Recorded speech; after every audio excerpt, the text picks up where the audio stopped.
Good Monday morning, Market Chameleons and everyone joining us for the first time. Thanks for coming by and checking out the Market Chameleon pre-market show with this man, Dimitri Kargamatic. How you doing, D? Good morning, Will. How are you? Great. You want to start with a disclaimer? Yep. Good morning, everyone. Before we get started, keep in mind, Will and I and Market Chameleon, we're not a registered investment advisor. We're not a broker dealer. We're not telling you what to do. We're just sharing ideas.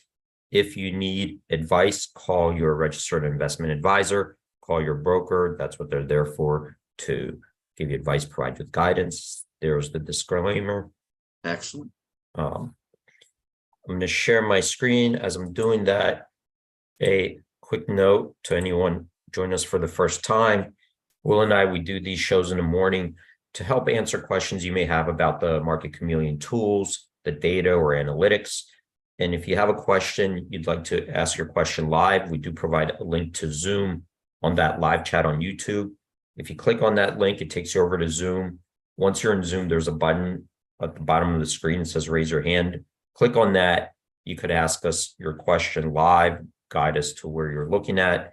If you prefer to type your question, you can type that question into the live chat on YouTube. Will's watching it. He'll read it back to me.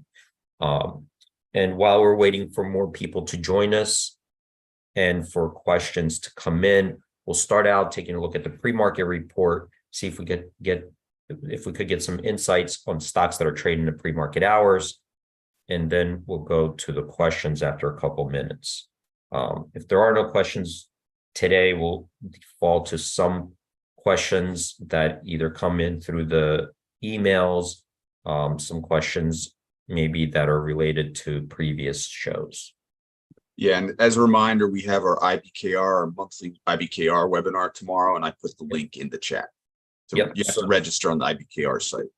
Yep. So tomorrow, 2:00 p.m. Eastern, we're going to have a webinar on constructing advanced option strategies or complex option strategies, but you do have to register with Interactive Brokers. They're hosting it. And, if you register, then you could join us tomorrow live.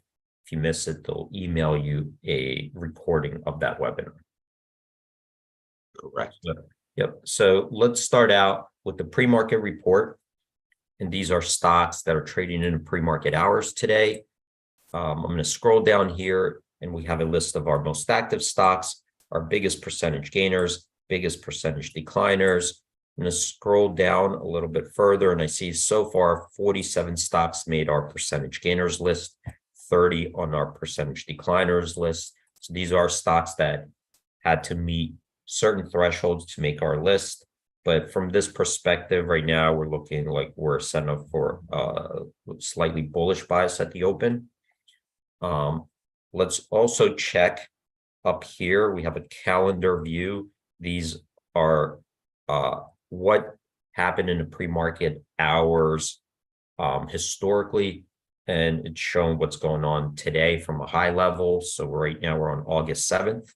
Over here, we see 470 stocks so far that trade in the pre-market hours are trading higher than the previous day's close. 226 stocks are trading lower. As far as volume of shares, 148.6 million shares are trading on up volume versus 42.8 million trading down volume. And if we convert those shares to dollar value, $1.8 billion worth of stock trading higher versus $322 million worth of stock trading lower. So that kind of shows a bullish sentiment at the open, all three of those. And another thing we could do is scroll back down to this list. And you could see from this list that we do have a lot of stocks in there that made the list that are small cap stocks. It could be ETFs, leverage products, anything that is traded on the major US exchange. If it's trading in pre-market hours and meets our thresholds, it could make this list. And to narrow down this list, we could use the filters up here.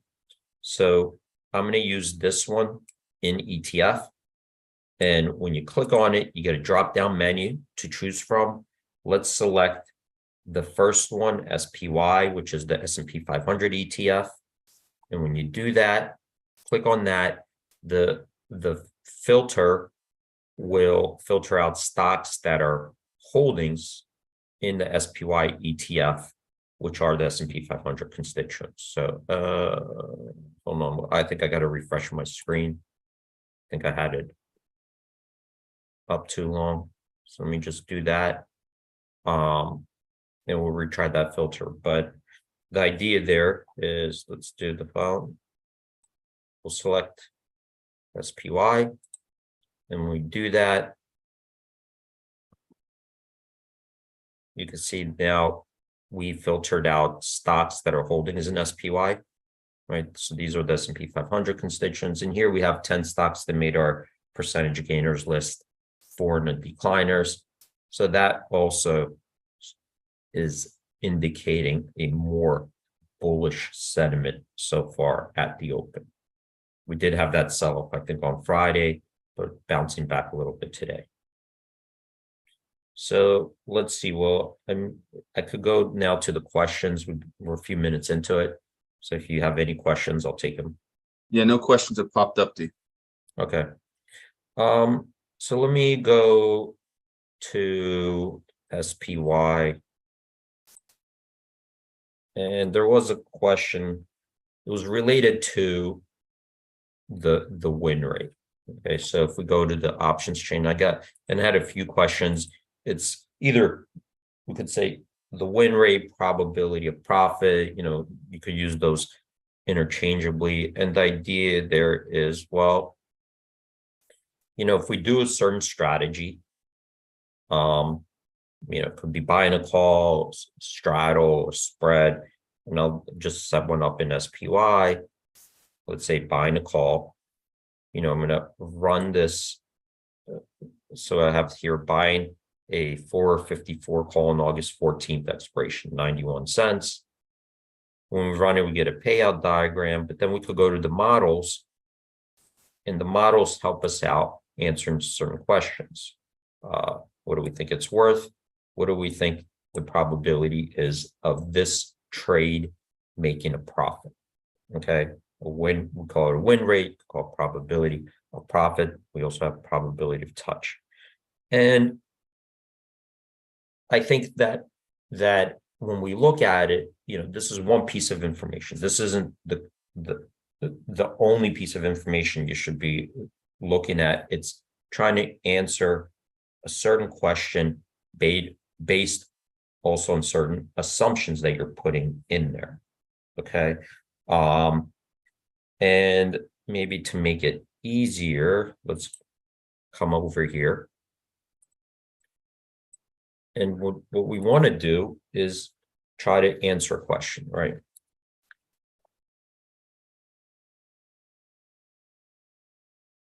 Question, what is the chance of something happening?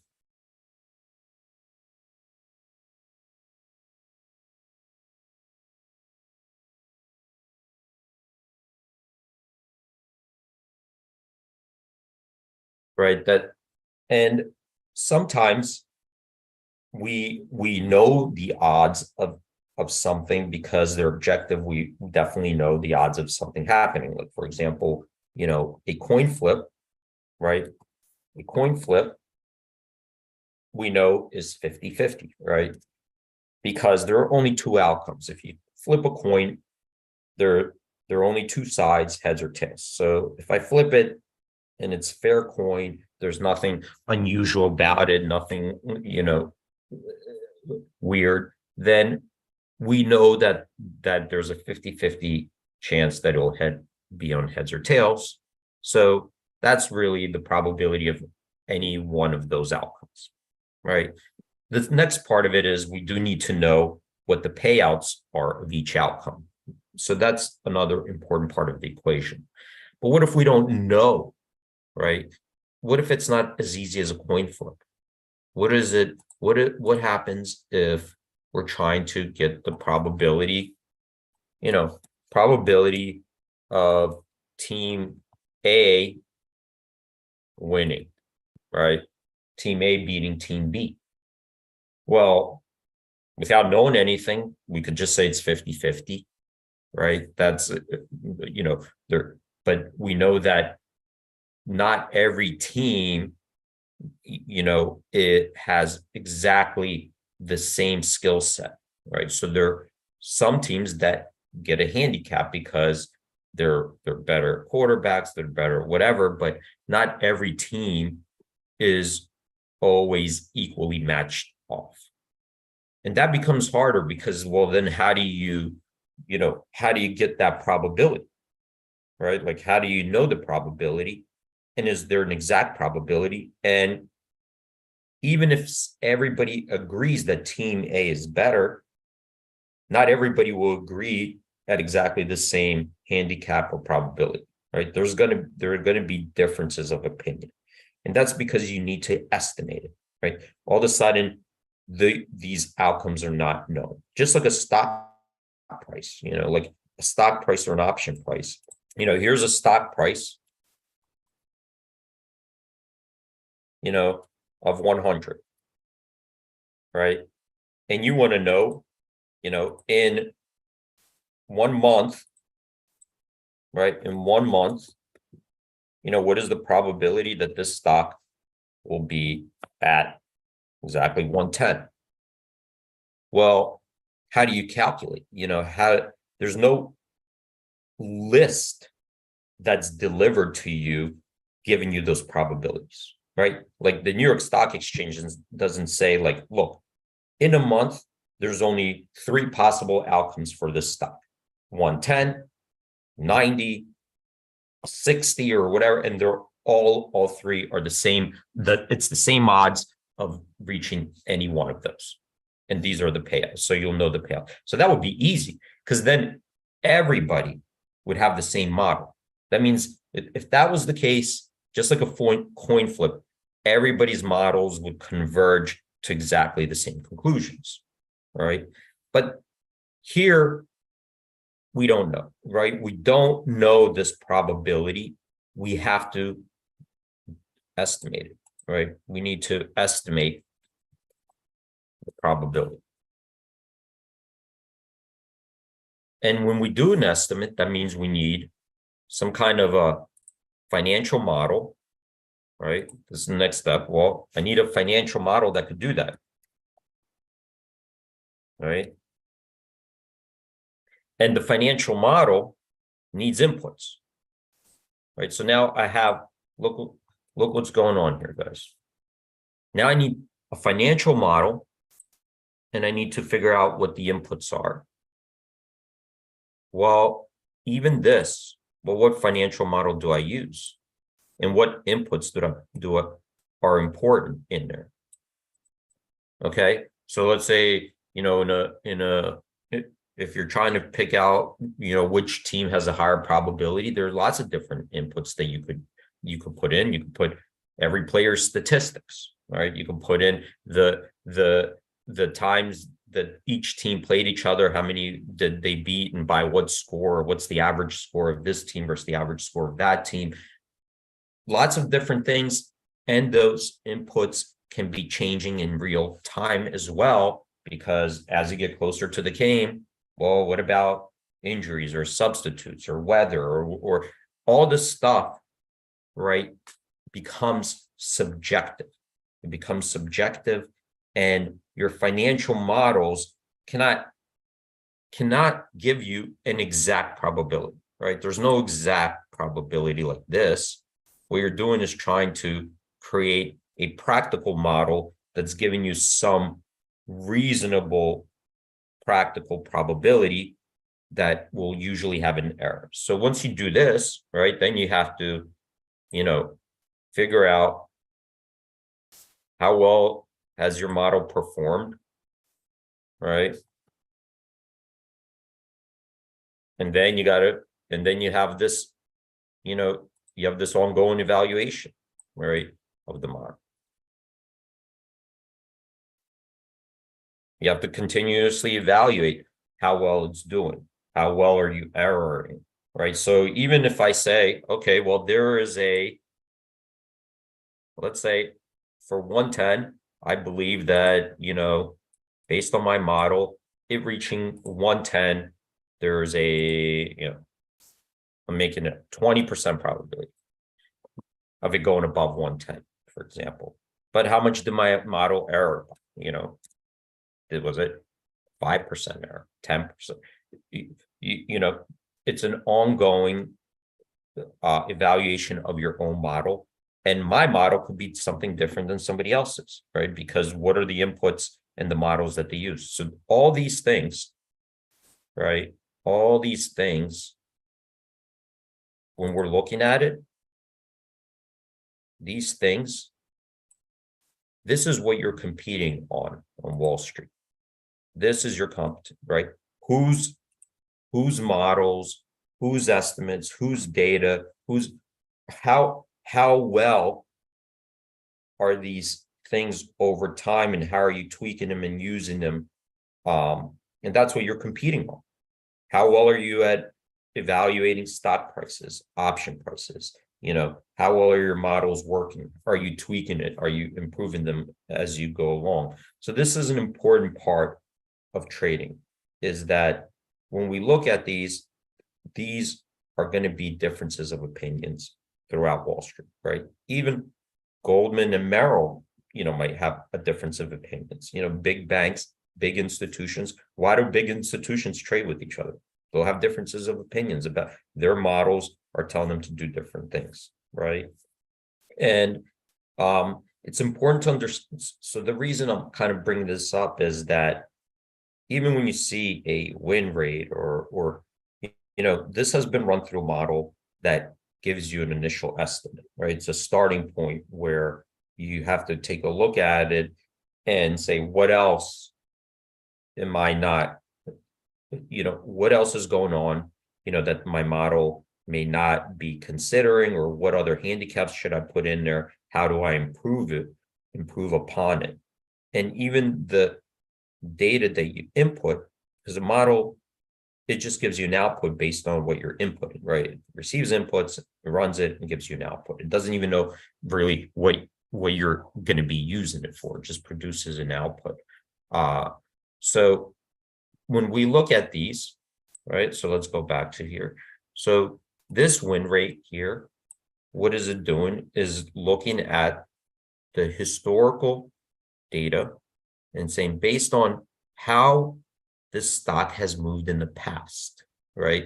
Well, what's the probability? We don't know right now the probability of this finishing in the money, right? So we need some kind of baseline. So it creates us a baseline and says, well, based on how this stock has moved in the past 4 years, right? So this will also change it, because I could change the number of years. Based on that, and based on this dynamic model where it compensates for different volatility environments, it's taking in this model and saying, what is the historical probability that paying 91 cents for this option would result in a profit if the behavior continues to act the same way as it did in the past? So it's going to go up, it's going to go down, it's going to go, up by a certain percentage, down. So we're taking those return distributions, right, in the past and saying, how likely, how frequently does this happen? And that's our baseline for a probability of success. Okay, so we could open this up and then we could take a look how that happened, right? So we'll go back in time, covering the same amount of days that this option has to cover, 6 days, right? We'll go back in time and say, well, what happened?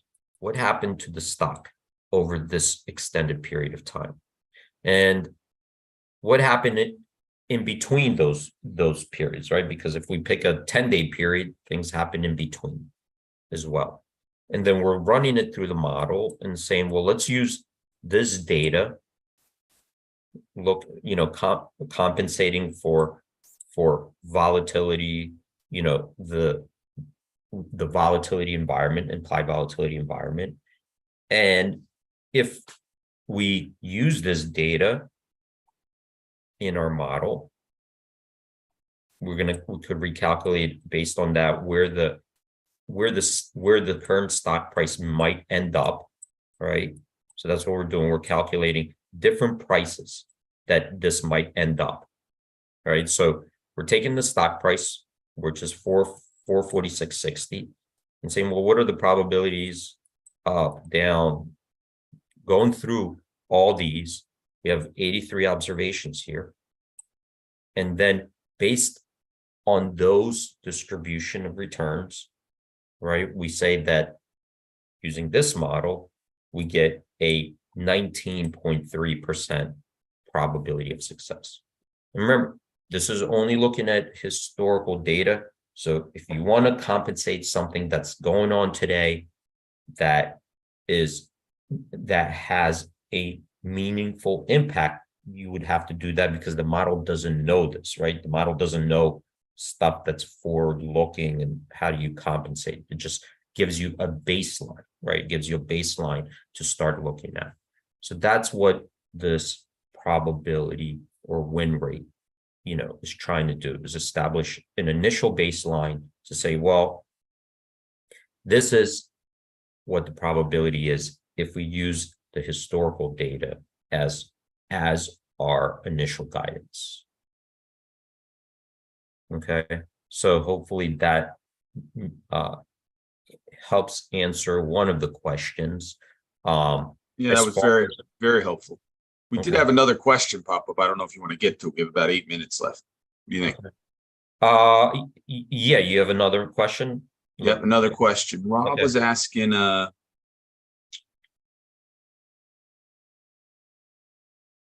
would Dimitri please explain about how the threshold lift is different from the idea of short squeeze?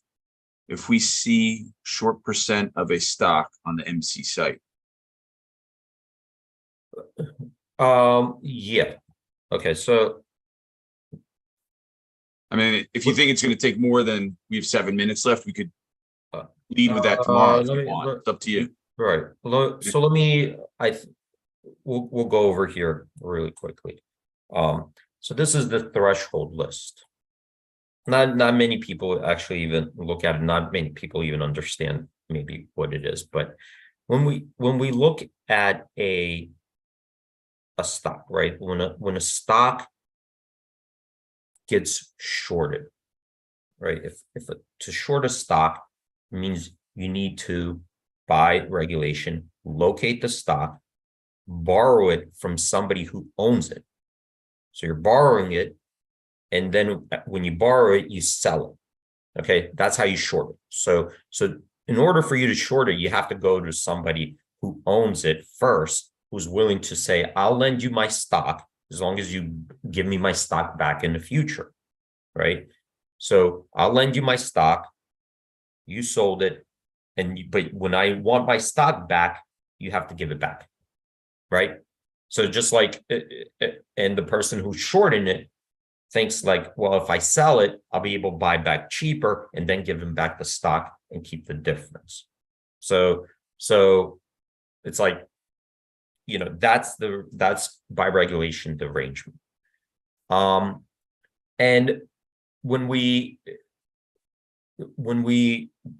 that happens, right, there's a locate requirement where you have to locate, this is who I borrowed it from. So your broker is doing that for you. Your broker is arranging all this for you, where they make available, this is how much stock we have that we could loan out. And when you go and short it, they make those available to you, and there are fees involved in it, whatever, but that's how it works. And when the stocks become, when they're failed to deliver, right? So when you cannot produce the locate, right? Because originally you could have produced the locate, or but if people want their stock back, you have to give it back, or you have to borrow from somebody else, right? So if you borrowed from A to give to B, and A wants their stock back, maybe you could borrow it from D or E or wherever, but you have to find somebody to lend you the stock, or you got to buy back and return it. And the threshold list is showing us where there where there are failed to delivers, and there's a grace period where they give these clearing firms a chance to find and locate the stock. Okay. Market makers have a grace period. The clearing firms have a grace period, because sometimes you go, oops, I had to give, I have to borrow this stock again. You have to find somebody, or you have to cover. So when you fail to deliver for a certain amount of days, it gets into the threshold list. And the idea there is, if it's on the threshold list, right? If it's already on the threshold list, that means that these stocks here, for whatever reason, there's not enough available out there to borrow and short. Okay, so you could see that they're on this list. You said days on the list. They're on this list because there's a low float and there's not a lot available to short anyway, or there's so much shorting going on that it's to reach the point there's no more to borrow to short. Okay, and then there's a fail to deliver. So some of these stocks are just there because it might not be a huge short interest, but they could just have a small float of stock available to begin with, right? So if you have a small float of stock, where are you going to borrow it from? You need a pool of stock there to borrow from. And this could be an indicator, a couple indicators, that there's probably a certain amount of stock out there that's making the short, the threshold list, right? So there's probably always a certain amount of stock out, a list that is going to make this threshold list. But if all of a sudden you've seen the threshold list increasing, right? If it's starting to increase, the number of stocks keeps going up and up and up, that could indicate that there's more and more shorting going on out there in the market, right? So here it looks pretty steady, right? It's actually decreased from over here. From February, there's not that many shorts. So starting February, you see it started to decrease, and kind of like right at, around here, it's been pretty consistent. So kind of like what the market did, right? The market started to rally. Maybe these were just short covering, and this is a regular list. But the idea there is this list getting smaller or bigger? And if there are new stocks in there that are popping in that usually don't make that list, right? So that's why we make this list available. Well, that's a great explanation, D-Rob. If you have any follow-ups, let us know. You can email us support@MarketChameleon.com. Everyone remember to register for IBKR second Tuesday of every month webinar tomorrow, 2 p.m. Great job, D. We'll see you tomorrow morning, buddy. All right. Thanks, everyone, for joining. Stay safe out there. Have a great trading